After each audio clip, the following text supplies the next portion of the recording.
Savez-vous que ce qui vous a amené là où vous êtes aujourd'hui n'est pas forcément ce qui va vous amener au prochain niveau? Bienvenue dans le podcast Game Entrepreneur, ici Johan Yangting. Et aujourd'hui, on va parler d'un sujet extrêmement important. Si aujourd'hui vous avez envie de passer au niveau supérieur dans vos affaires, dans votre vie, mais surtout que vous arrivez à une sorte de plateau, votre progression stagne et vous êtes frustré parce que peut-être que comme moi, vous aimez évoluer, vous aimez avancer, vous aimez voir que vos efforts paient, mais aujourd'hui, vous êtes coincé à un palier.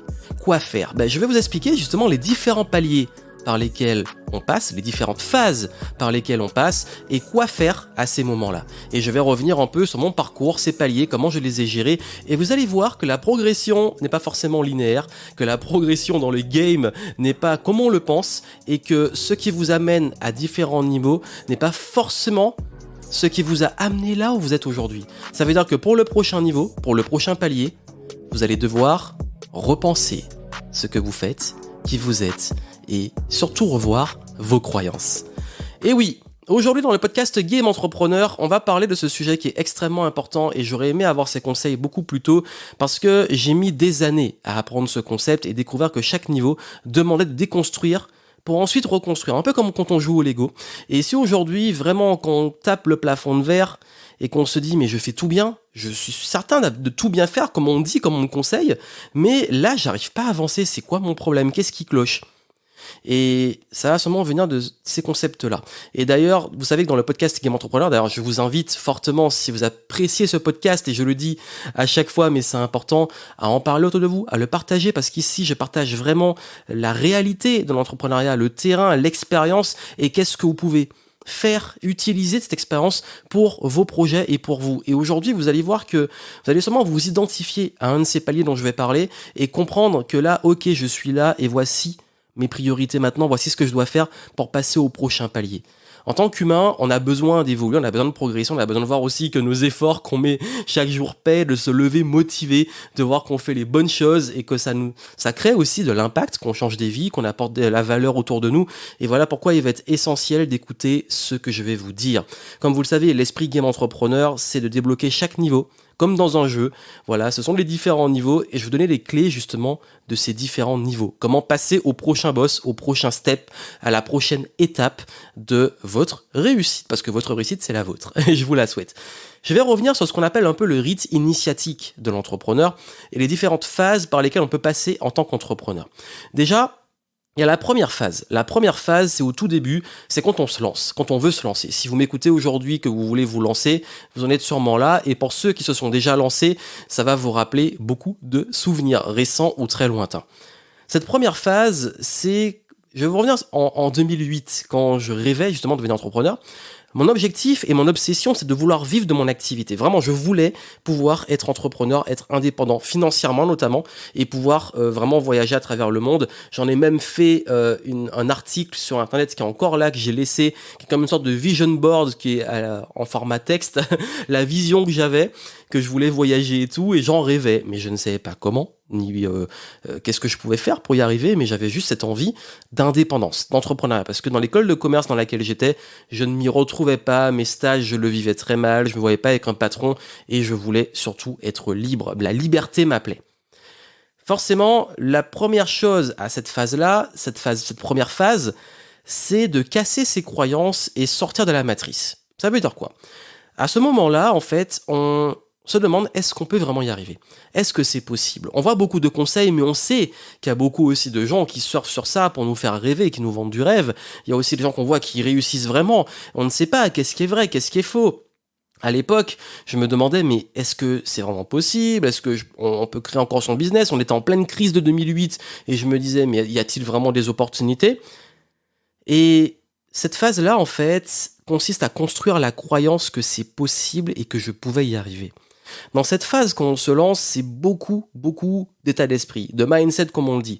Alors je sais que cette expression est un peu galvaudée aujourd'hui, que surtout on l'utilise beaucoup, mais c'est clairement un mindset. Dans quel état tu es dans ton esprit? Parce que mindset en anglais, mind, esprit, set, c'est finalement l'état quelque part. Et l'état d'esprit dans lequel tu es va vraiment t'aider à te dire, ouais, en fait, je peux y arriver. Je peux peut-être mettre ça en place et voir que c'est possible. Et d'ailleurs, forcément, ça se passe pas comme prévu.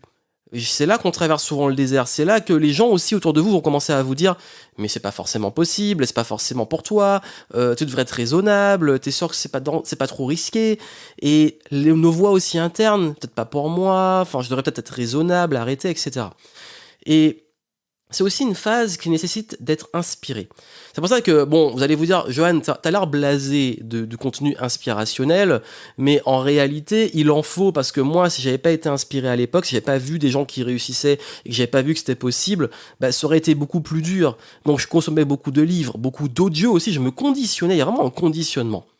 Et ça, c'était en 2008. Entre 2008 et 2011, j'étais encore étudiant. Et en 2011, donc j'étais diplômé, je me suis mis à plein temps sur mon business. Je n'en vivais pas encore, j'en étais très loin d'ailleurs.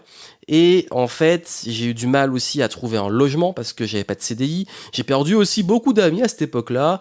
J'ai perdu mon statut étudiant qui donnait beaucoup de privilèges. Je me suis vraiment retrouvé dans une phase très très très difficile et j'étais loin de ma famille. À 7000 km parce que moi j'étais en France hexagonale et ma famille était en Martinique, elle l'est toujours, et du coup je voulais pas rentrer parce que rentrer c'était retourner chez ma famille et je savais que pour ces projets-là il me fallait aussi aller à des événements, rencontrer du monde, et en Martinique c'était assez fermé, c'est-à-dire toujours un petit peu fermé, et j'avais qu'une chose à ma disposition, c'était croire en moi. Et en 2012, donc un an après mon diplôme, 9 mois plus précisément, entre le diplôme et le moment où vraiment j'ai eu la confirmation, je commençais enfin à vivre de mon business. J'en ai parlé dans les Game Entrepreneur Stories, allez sur ma chaîne YouTube, et dans les Game Entrepreneur Stories, je parle de l'époque où j'ai raté mes premiers lancements de produits, et surtout le moment où j'ai décidé de devenir entrepreneur. Je partage vraiment mon histoire. Et à ce moment-là, en fait, le déclic s'est fait sur le lancement que j'ai réussi, notamment le fait que je sois passé de consultant qui vendait son temps, qui galérait, à pouvoir enfin commencer à faire des programmes en ligne sur la productivité. Et j'ai fêté ça, j'ai célébré ça en partant à New York, où j'ai commencé à tourner mes premières vidéos sur YouTube. Et là, mon business s'est envolé. Avec la notoriété que j'ai fait sur YouTube, avec cette nouvelle, on va dire, activité sur le web, le fait de pouvoir aussi commencer à voyager, etc. Tout ça s'est passé entre 3 et 4 ans. Voilà, entre 2008, plus fin 2008, 2009, 2010, 2011, jusqu'à vraiment 2012, où là, 2011-2012, j'étais à plein temps. Et tout ça, en fait, c'était une phase clairement de cassage de croyances et de sortir de la matrice, de changer, en fait, ce conditionnement dans lequel j'étais, parfois de penser comme un salarié, même si j'ai jamais été officiellement salarié, j'étais plutôt stagiaire, j'ai juste fait un CDD dans ma vie, jamais signé de CDI. En fait, j'ai compris que oui, là, si vous êtes dans cette phase-là aujourd'hui, vous vous dites, ok, j'ai envie de quitter mon emploi ou j'ai envie de me lancer, voilà, c'est vraiment, il faut y croire. Et c'est un travail d'état d'esprit, de mindset et d'audace. Parce que c'est pas forcément le moment directement où vous allez, oui, il faut avoir un plan, des stratégies, être accompagné dans le Game Entrepreneur. On le fait, on accompagne personne dans ces phases-là, mais le gros doit venir vraiment de vous. Je vous aide, je vous transmets des conseils pour ça dans mes programmes, dans mon podcast, dans ma chaîne YouTube, sur ma chaîne YouTube. Je partage des conseils pour vous aider, je partage des conseils pour vous montrer que c'est possible, que vous pouvez y arriver. Mais j'ai beau dire tout ce que je fais vers tous les efforts du monde, ça doit venir du fond de vous aussi. Ça doit venir vraiment de votre âme, de vos tripes, de vous dire ok, je crois en moi et j'y vais, je vais à fond sur mon projet. Et après, on arrive dans la phase 2 où oui, maintenant, on va commencer à y mettre un peu plus de forme, de structure. Parce que je suis arrivé là, je testais plein de choses, je me suis planté, je traversais le désert. On rentre dans la deuxième phase qui est le conditionnement au succès, ce que j'appelle high performance. Donc en fait, là, c'est vraiment... On croit qu'on a atteint son objectif, c'est bon, je peux en vivre, super. Mais qu'est-ce qui se passe à ce moment-là ? Il y a un nouveau truc qui arrive. La peur du manque, la peur de perdre ce que j'ai acquis maintenant, cette liberté, la peur du après, maintenant j'en vis, et est-ce que ça va tous les mois se répéter ? Est-ce que je vais vraiment pouvoir continuer à en vivre ? Est-ce que je vais garder ce statut, cette liberté ? Est-ce qu'un jour je risque pas de redevenir salarié ? Donc c'est le moment où on bricole encore, on n'a pas forcément encore toute l'expérience, tous les outils, donc on se cherche un peu, on cherche des systèmes, on essaie ça arrive après tout ça, mais on réalise que beaucoup de problèmes n'ont pas été résolus, notamment sur le rapport à l'argent, sur les croyances limitantes, sur la gestion des émotions. On découvre aussi la réalité du game, l'ascenseur émotionnel. Voilà, je mets beaucoup d'efforts, parfois ça paie, parfois ça paie pas. Je vis des échecs, je vis des déceptions dans les relations, dans mes résultats. Je rencontre différents plateaux de stagnation et c'est là que je réalise d'ailleurs que c'est pas linéaire. Et dans cette phase, la priorité, c'est de s'adapter et de muscler. Encore une fois, il y a beaucoup de mindset, il y a aussi de la stratégie, mais c'est comme en sport, c'est le moment où vous entrez chez les pros. C'est le moment où vous avez eu l'audace, voilà, de vouloir jouer au plus haut niveau. Chez les pros, vous avez mis les pieds dedans, vous êtes arrivé, vous avez été sélectionné. Maintenant, il va falloir assumer votre place, votre valeur et prendre votre place. Et vraiment prendre vraiment le temps et surtout le conditionnement au succès. C'est comme en sport, vous commencez à faire du renforcement musculaire, à beaucoup plus avoir une hygiène de vie beaucoup plus saine. Et c'est aussi vraiment d'être au clair sur votre vision, votre mission, où vous allez, pourquoi vous y allez, d'être le plus ancré possible. Parce que c'est là qu'on construit les fondamentaux, c'est là qu'on s'ancre, c'est là qu'on travaille les racines qui vont permettre d'aller beaucoup plus haut. En fait, j'ai vraiment à ce moment-là renforcé mes savoirs, mes compétences en productivité, en gestion des émotions, en planification, en organisation. J'ai aussi approfondi le travail sur moi, la confiance, la motivation intrinsèque, la psychologie, mon rapport à l'argent, tout ça en fait.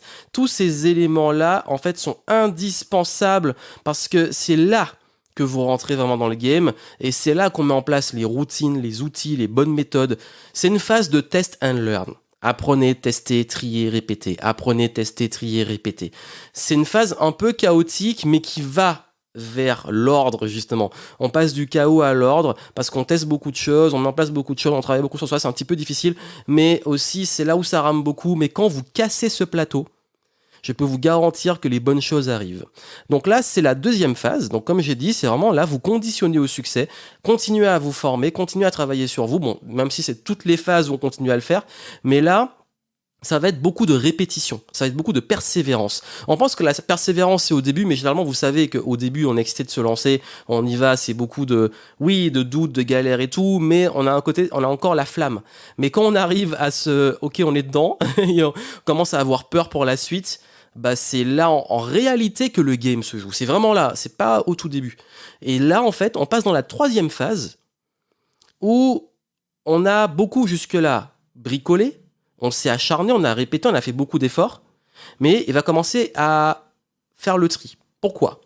Cette phase 3, c'est une phase de modélisation, de structure et de système. Et si vous ne le faites pas, vous finissez en burn-out. Parce que oui, vous ne pouvez pas continuer non-stop à répéter et vous épuiser. En fait, à un certain stade, ce qui va se passer, c'est que vous allez avoir testé beaucoup de choses. Vous allez avoir appris beaucoup de choses. Vous allez avoir implémenté beaucoup de choses. Il va falloir faire le tri. C'est là que le game change en termes de linéarité. Ça veut dire que si jusque-là, il fallait faire mieux, il fallait faire plus, il fallait ajuster, il fallait répéter, maintenant, il faut faire pas plus, il faut faire plus efficient. Et aussi, il faut trouver une régularité. Ça veut dire qu'on peut rester bloqué dans cette phase jusqu'à l'épuisement si on rate un concept important. Celui de focaliser sur ce qui fonctionne. Pour vous, pour soi. Tous les tests, toutes les créations, tous les résultats ont créé en fait des données. Le souci, c'est qu'on peut arriver là sans avoir vraiment suivi ces données. Ça veut dire quoi ? Ça veut dire que vous avez fait plein d'efforts, plein de choses, vous avez eu des clients dans le business, vous avez mis en place des choses, du contenu, des trucs par-ci, par-là. Le souci, c'est que vous avez mis plein d'efforts et par réflexe, et c'est la grosse erreur, on continue à mettre plein d'efforts et à disperser ces efforts en se disant, comme j'ai ancré dans ma tête qu'il faut faire plein d'efforts, il faut tester plein de choses, c'est ça qui marche et c'est ça qui me permet de survivre, là, en fait, il y a une sorte de pivot entre arrêter de chercher à survivre et passer vraiment en long terme.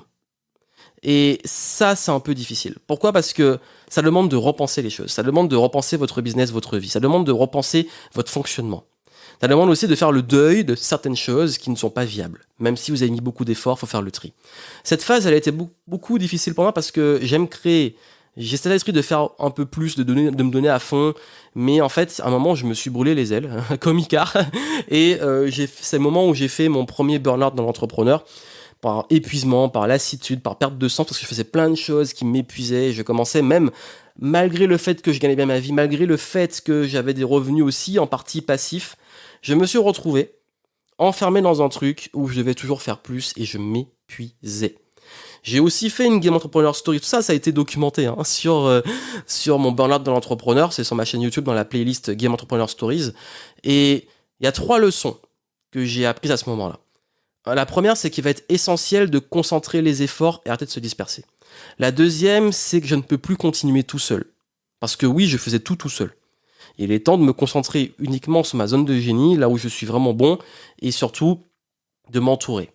Et troisième leçon, il devient vital de simplifier tout ce que je fais.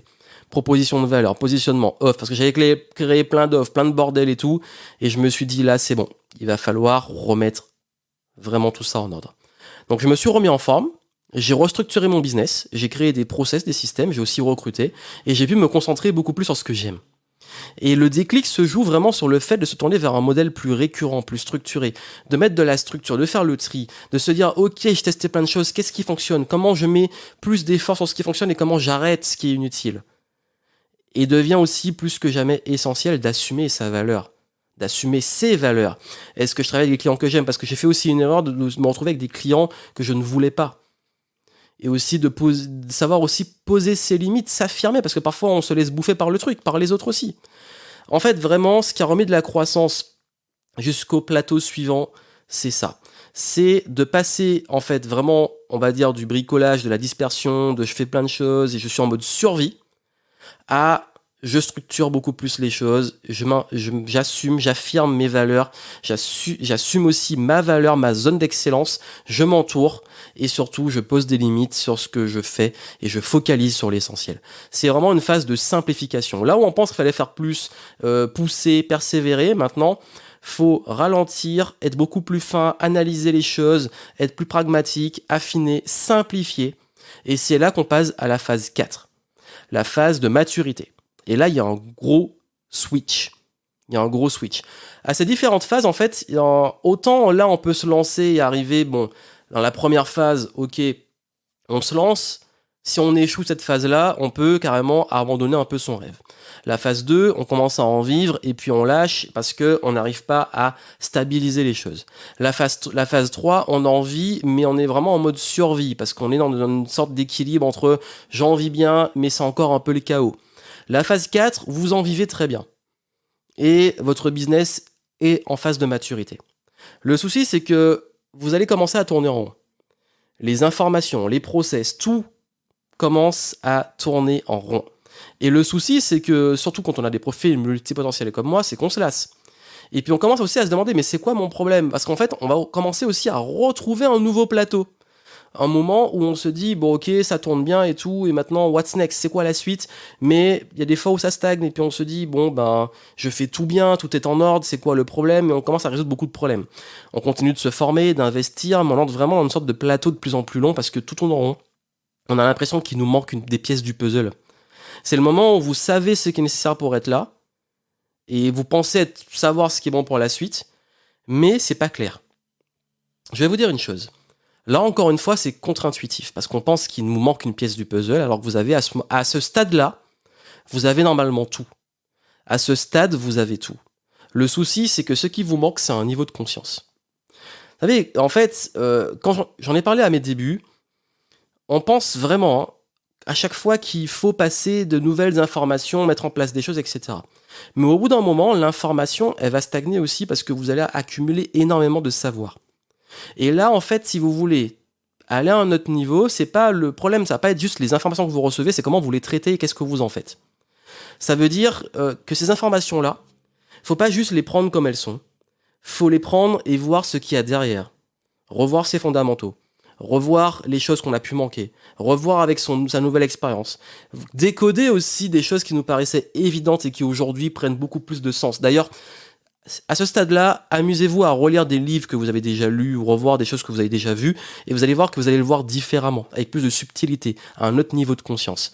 Et c'est ça que, à un certain stade, on peut devenir aussi blasé d'un milieu, parce que j'avoue que c'est la phase où j'ai commencé fortement à être blasé de mon milieu, même si je le suis encore un peu aujourd'hui, parce qu'en fait, on voit que ça tourne en rond, que c'est toujours la même chose, que ça change pas, que aussi, beaucoup de gens, la masse, raisonnent d'une façon qui ne nous correspond plus parce que ça nous paraît un peu, c'est pas à notre niveau en fait. Et quand je dis niveau, c'est pas pour prendre les autres de haut, c'est que forcément, quand vous devenez bon dans un domaine, je prends le sport, si vous devenez un sportif professionnel qui joue une Coupe du Monde, aller jouer avec des gens le dimanche sur le terrain du village, ça peut être marrant 2 secondes, mais vous allez vite vous ennuyer.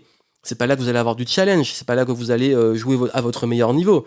Et ça, c'est une réalité. Ça veut dire que Un truc très simple qui m'a marqué moi à ce moment-là, c'est que j'avais envie de partager des pépites, des choses, mais à un autre niveau de conscience. Et je me retrouvais avec des gens qui réagissaient de façon un peu bizarre parce qu'ils sont sûrement dans les phases 1, 2, voire 3. Et ils comprenaient pas les subtilités de ce que je disais. Et non seulement ils comprenaient pas, mais il y avait aussi une résistance. Je parlais des croyances. Ils n'avaient pas encore cassé des croyances ou leur certitude, ils n'avaient pas encore la maturité, les connaissances et justement le niveau de conscience pour capter des choses qui font que ils comprenaient pas, ils s'énervaient et puis en fait ils étaient en résistance des conseils qu'on leur donnait. C'est d'ailleurs pour ça que oui, à un certain niveau de coaching, on peut pas aborder certaines choses sans que les gens aient fait une partie du chemin. Moi-même, à un moment, je voulais accéder à des mentors. Ils me disaient, en fait, tu dois atteindre tel niveau et après seulement je pourrais te mentorer. Sur le coup, j'en ai pris pour mon ego et c'est seulement après que j'ai compris pourquoi. J'ai compris en fait que oui, il fallait que je passe par ces choses-là. Et c'est seulement après, quand moi aussi je mentor des personnes, je me rends compte que oui, en fait, selon les niveaux des personnes, il y a des choses qu'on ne peut pas leur dire ou qu'ils ne peuvent pas comprendre. Et sur ça, c'est ok. Il faut juste les aider à passer les prochaines phases pour arriver à ça.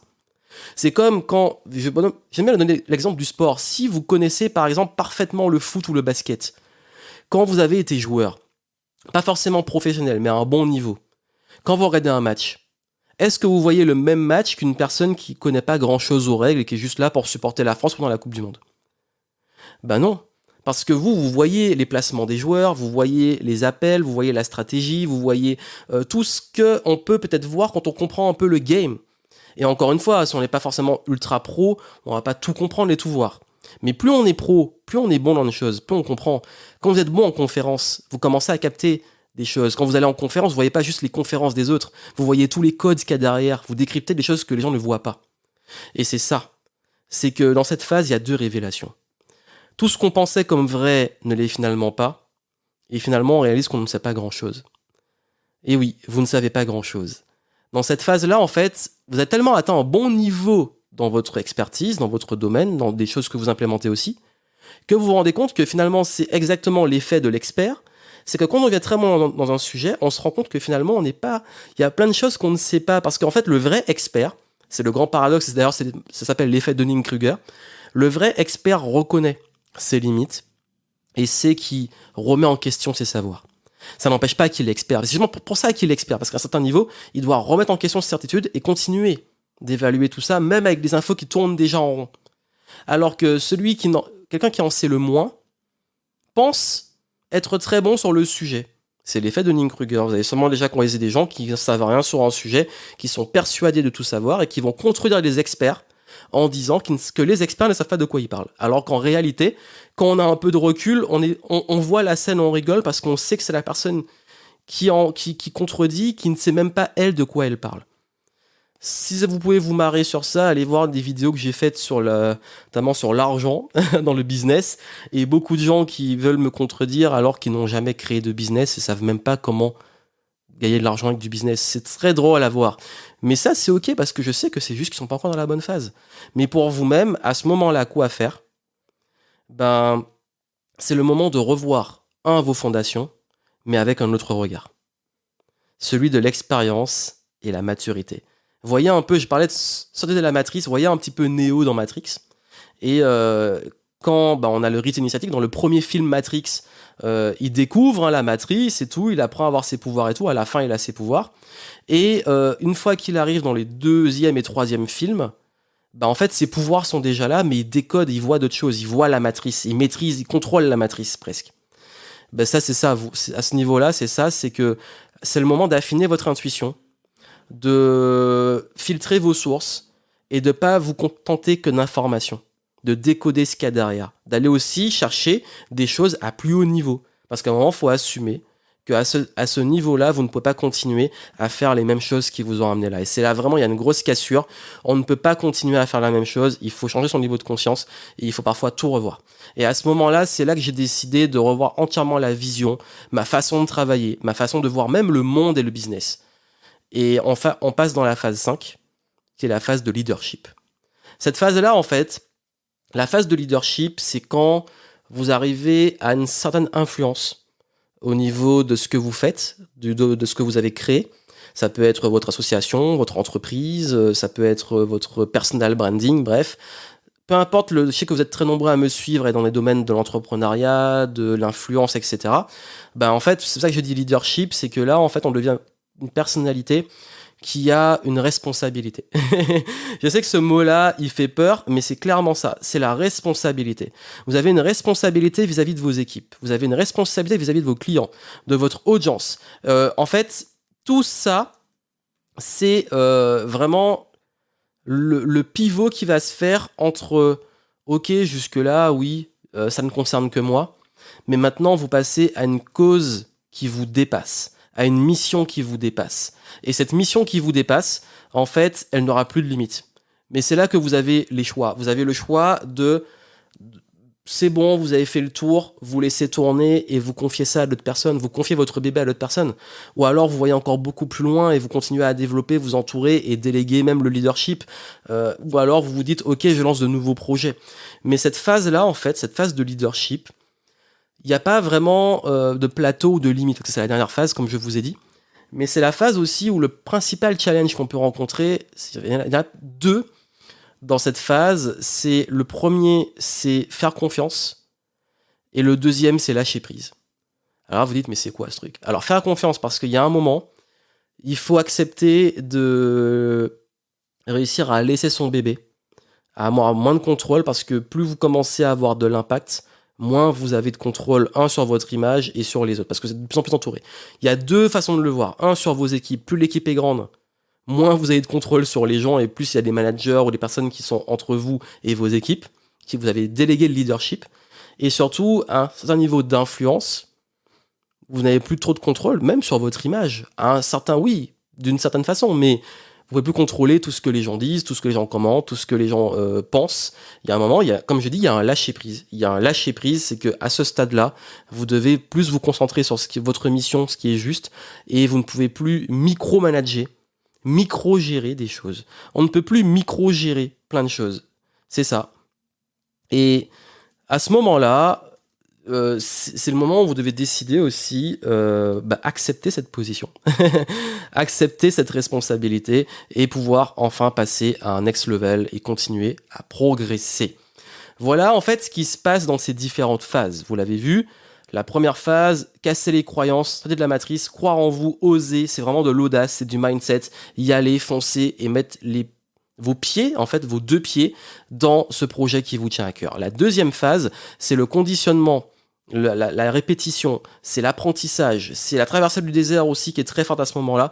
C'est jusqu'à pouvoir enfin vraiment presque vous battre pour y arriver. La troisième, c'est d'arrêter de vous battre pour le coup, de structurer les choses, de comprendre en fait, avec l'expérience et le recul que vous avez maintenant, ce qui fonctionne pas, et mieux, vous avez aussi poussé la connaissance de vous-même, et donc du coup de pouvoir revenir sur la simplicité et surtout structurer les choses, systémiser les choses. La quatrième phase, c'est la maturité. C'est là où vous allez devoir enfin être lucide sur le fait que vous avez atteint un niveau qui fait que l'information ne suffit plus et que vous devez monter en niveau de conscience de vous, du monde, de certaines choses et atteindre un certain niveau de subtilité. Et en termes de leadership, c'est là où vous passez à un autre niveau de leadership justement et que vous devez non seulement lâcher prise pas mal de choses, notamment la micro-gestion, et commencer à pouvoir vous concentrer sur une vision beaucoup plus grande en acceptant aussi votre place et l'impact que vous allez avoir dans votre game, dans le monde. Voilà les différentes phases. Ce qu'on peut faire, c'est que je pense qu'il y aura une version un petit peu article de tout ça parce que j'ai envie vraiment de partager ces différentes phases au plus grand nombre. Et sur les réseaux sociaux, là où l'article sera publié, je ne sais pas encore, je mettrai sûrement le lien en descriptif de ce podcast et vous pourrez aller commenter. J'ai envie d'avoir vos commentaires, savoir dans quelle phase vous êtes et justement de savoir quel focus vous allez pouvoir mettre pour la suite. Donc voilà ce que je voulais partager avec vous. J'espère vraiment que ces conseils vous auront aidé à y voir plus clair selon où vous en êtes. N'oubliez pas, oui, comme je l'ai dit, parfois vous arrivez à un certain niveau grâce à des choses, mais c'est pas forcément ce qui va vous amener au niveau qui suit. Donc moi, je vous souhaite plein de succès, continuez à level up, passer les niveaux, à progresser, devenir meilleur chaque jour, et surtout, n'oubliez pas de partager le podcast. Parlez-en à des personnes autour de vous si vous trouvez que le concept vous plaît. Laissez les reviews sur iTunes, ça aide énormément. Et moi, je vous souhaite plein de succès et je vous dis à très bientôt.